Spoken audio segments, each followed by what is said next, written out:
ঠান্ডাতে অনেক সময় হয় খেতে ইচ্ছে করে না, সেই সময় যদি আমরা একটা সালাদ বানিয়ে খেতে পারি খুব কিন্তু খারাপ হয় না। তার জন্য আমি প্রথমে ভুট্টা মানে সুইট কর্ন আর মটরশুঁটি একটু গরম জলে সেদ্ধ করে নিয়েছি। আর তার মধ্যে আমার কাছে যা যা অ্যাভেলেবেল সবজি ছিল সেগুলো আমি দিয়ে দিচ্ছি।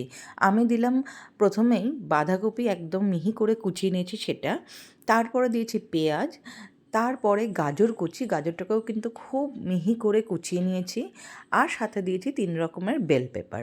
আর আমি ঝালের জন্য গোলমরিচ কিন্তু ইউজ করিনি, আমি করেছি কাঁচা লঙ্কা। তোমরা চাইলে গোলমরিচও ইউজ করতে পারো। এই স্যালাডে গোলমরিচ থেকে কিন্তু কাঁচা লঙ্কা বেশি ভালো লাগবে, আর ঝালটা কিন্তু অবশ্যই নিজের স্বাদ মতন নেবে। তো আমার সমস্ত কিছু দেওয়া হয়ে গেছে। আমি এখানে 3খানা কাঁচা লঙ্কা ইউজ করেছিলাম, সেটাকেও কিন্তু একদম মিহি করে কুচিয়ে নিয়ে সেটাকে দিয়ে দিয়েছিলাম। এরপরে আমি এখানে দেব স্বাদ মতো নুন। নুনটা কিন্তু অবশ্যই বিট নুন ইউজ করো, তাহলে কিন্তু খেতে আরও বেশি টেস্ট হবে। নর্মাল নুন ইউজ করলে পরে অতটা ভালো টেস্ট হবে না।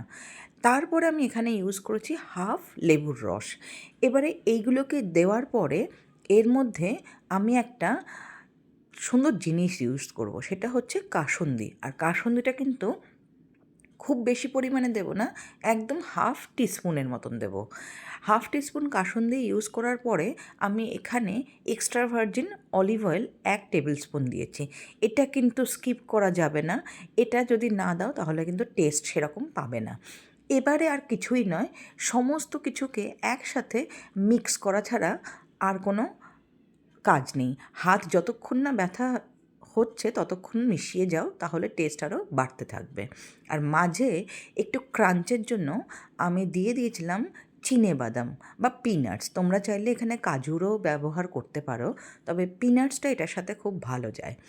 তো এটাকে দিয়েও মিশিয়ে তারপরে শুধু সার্ভ করার পালা আর খাওয়ার পালা।